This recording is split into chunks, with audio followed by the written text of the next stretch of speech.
Shalom, saudara-saudara yang terkasih dalam Tuhan Yesus Kristus. Bagaimana kabar hari ini? Semoga saudara semua dalam keadaan sehat dan penuh sukacita. Saya senang sekali bisa kembali berbagi firman Tuhan bersama saudara-saudara di sini.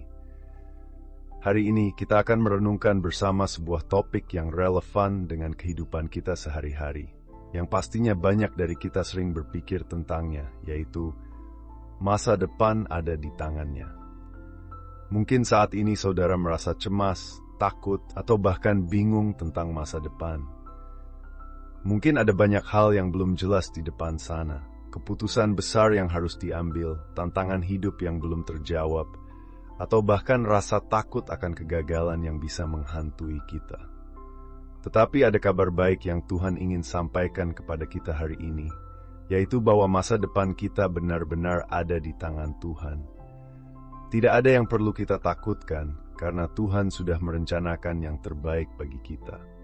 Mari kita persiapkan hati dan pikiran kita untuk merenungkan firman Tuhan, yang dapat memberikan pengharapan dan ketenangan dalam perjalanan hidup kita. Biarkan firman Tuhan hari ini menyentuh hati kita dan menguatkan langkah-langkah kita ke depan. Mari kita mulai dengan doa. Tuhan yang Maha Kasih, kami bersyukur atas kasih dan penyertaan-Mu yang tak terhingga. Terima kasih karena Engkau senantiasa mendampingi kami dalam setiap langkah hidup kami. Saat ini, kami datang di hadapan-Mu dengan hati yang terbuka, siap untuk mendengarkan firman-Mu. Bimbinglah kami agar hati kami dapat mengerti dan menerima setiap pesan yang Engkau ingin sampaikan kepada kami. Semoga firman-Mu menjadi penerang dalam kehidupan kami dan memberi kami pengharapan yang baru. Di dalam nama Tuhan Yesus kami berdoa. Amin. Saudara-saudara, firman Tuhan yang menjadi dasar renungan kita hari ini terambil dari Yeremia 29 ayat 11 yang berbunyi, "Sebab aku ini mengetahui rancangan-rancangan apa yang ada padaku mengenai kamu. Demikianlah firman Tuhan, yaitu rancangan damai sejahtera dan bukan rancangan kecelakaan, untuk memberikan kepadamu hari depan yang penuh harapan." Saudara, ayat ini mengingatkan kita bahwa Tuhan memiliki rencana yang indah untuk hidup kita. Saat kita merasa bimbang atau cemas tentang masa depan, firman Tuhan ini menjadi pengingat yang sangat penting bagi kita. Tuhan mengetahui rancangannya bagi hidup kita, dan rancangannya bukanlah rancangan yang buruk, melainkan rancangan yang penuh damai sejahtera. Tuhan ingin memberi kita masa depan yang penuh harapan. Saat kita mendengarkan ayat ini, mungkin ada beberapa dari kita yang merasa bahwa masa depan kita terasa sangat gelap dan tidak pasti. Mungkin saudara sedang berada di tengah-tengah kesulitan. Mungkin ada masalah dalam pekerjaan, hubungan, atau keuangan. Atau mungkin saudara sedang berada dalam tahap kehidupan yang penuh dengan ketidakpastian, seperti memilih jalur karir atau memulai sebuah keluarga. Semua hal ini bisa membuat kita merasa khawatir tentang masa depan. Namun ayat ini mengingatkan kita bahwa Tuhan mengetahui setiap langkah kita. Tuhan tahu apa yang terbaik untuk kita, bahkan ketika kita merasa tidak tahu harus kemana. Rencana Tuhan bagi kita adalah rencana damai sejahtera, bukan rancangan kecelakaan. Tuhan bukan hanya melihat kondisi kita saat ini, tetapi Dia sudah mempersiapkan jalan bagi kita menuju masa depan yang penuh harapan. Saudara, ada dua hal penting yang dapat kita pelajari dari ayat ini. Pertama, Tuhan memiliki rancangan. Rencana Tuhan bukan sekadar hal yang terjadi begitu saja. Itu adalah sesuatu yang sudah dipikirkan dan direncanakan dengan matang oleh Tuhan untuk kita. Tuhan bukanlah sosok yang berjalan tanpa arah atau tujuan. Setiap langkah kita diperhatikan dan direncanakannya dengan penuh kasih. Apakah kita mempercayai hal itu? Kedua, Tuhan menginginkan damai sejahtera bagi kita. Rencana Tuhan untuk hidup kita tidak hanya soal materi atau keberhasilan duniawi, tetapi lebih dari itu, Tuhan menginginkan kita hidup dalam kedamaian yang sejati. Kedamaian yang datang dari mengetahui bahwa hidup kita ada dalam kendali Tuhan, meski dalam situasi yang tampaknya tidak pasti. Tentu saja kita seringkali merasa bingung atau khawatir, tetapi Tuhan ingin kita tahu bahwa tidak ada yang perlu kita takutkan.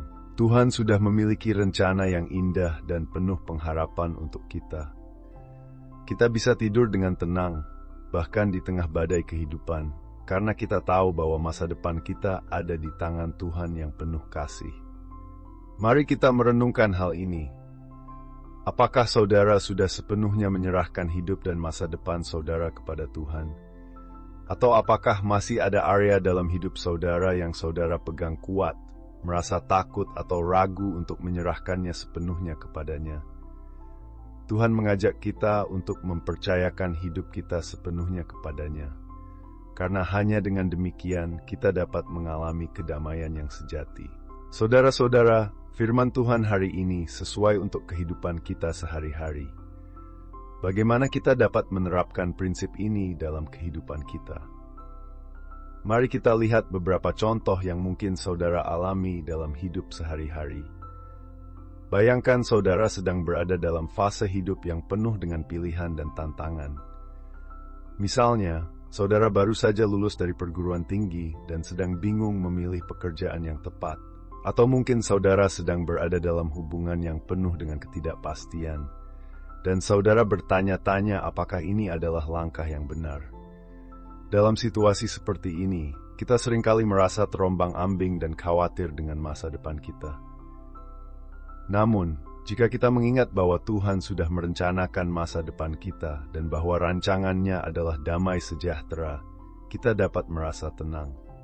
Sebagai contoh, seorang teman saya pernah mengalami kebingungan tentang karir. Dia merasa terjebak dalam pekerjaan yang tidak memberi kepuasan dan kebahagiaan, dan dia ragu apakah dia harus mencari pekerjaan lain atau tetap bertahan. Ketika dia berdoa dan menyerahkan keputusan itu kepada Tuhan, Tuhan memberi dia kedamaian dan arah. Dia merasa yakin untuk membuat langkah baru dalam karirnya, meski tidak ada jaminan bahwa itu akan mudah. Namun, karena dia tahu bahwa Tuhan memegang kendali, dia melangkah dengan penuh keyakinan. Hari ini ada beberapa hal yang ingin saya bagikan dengan saudara. Bagaimana kita bisa menghidupi firman Tuhan hari ini dalam keseharian kita. 1. Percayalah pada rencana Tuhan. Ketika saudara merasa ragu atau cemas tentang masa depan, ingatlah bahwa Tuhan memiliki rencana yang terbaik untuk hidup saudara. Percayakan dan serahkan masa depan saudara kepadanya. 2. Berdoalah untuk petunjuk Tuhan. Dalam setiap keputusan besar, jangan ragu untuk meminta bimbingan Tuhan. Tuhan selalu siap memberi kita petunjuk melalui firman-Nya, Roh Kudus, atau lewat doa yang sungguh-sungguh. 3. Fokus pada harapan dalam Tuhan. Apapun yang saudara hadapi, fokuskanlah hati dan pikiran pada pengharapan yang datang dari Tuhan. Percayalah bahwa masa depan yang penuh harapan sudah Tuhan siapkan untuk saudara. Mari kita tutup dalam doa. Tuhan Yesus, kami bersyukur atas firman-Mu yang menguatkan hati kami hari ini. Terima kasih karena Engkau memiliki rencana yang indah bagi hidup kami. Kami menyerahkan masa depan kami ke dalam tangan-Mu. Percaya bahwa Engkau memegang kendali atas setiap langkah hidup kami. Berikan kami kekuatan untuk melalui setiap tantangan hidup, dan tuntun kami dalam setiap keputusan yang harus kami ambil. Kami ingin hidup sesuai dengan rancangan-Mu yang penuh damai sejahtera. Berkatilah setiap orang yang mendengarkan renungan ini, agar mereka dapat terus hidup dalam pengharapan yang datang dari-Mu. Dalam nama Tuhan Yesus kami berdoa. Amin. Mari kita ringkas kembali apa yang telah kita pelajari hari ini. Tuhan memiliki rencana yang indah untuk masa depan kita, dan rancangannya adalah damai sejahtera dan penuh harapan. Jangan biarkan kecemasan menguasai hati kita, karena masa depan kita ada di tangan Tuhan yang penuh kasih. Percayalah bahwa Tuhan akan menuntun kita dalam setiap langkah hidup kita. Jangan lupa untuk like, subscribe, dan aktifkan notifikasi agar tidak ketinggalan renungan-renungan berikutnya. Bagikan renungan ini kepada teman, keluarga, atau siapapun yang membutuhkan penguatan dari firman Tuhan. Mari kita sebarkan kebaikan dan harapan yang datang dari Tuhan Yesus. Sampai berjumpa kembali dalam renungan selanjutnya. Tuhan Yesus memberkati.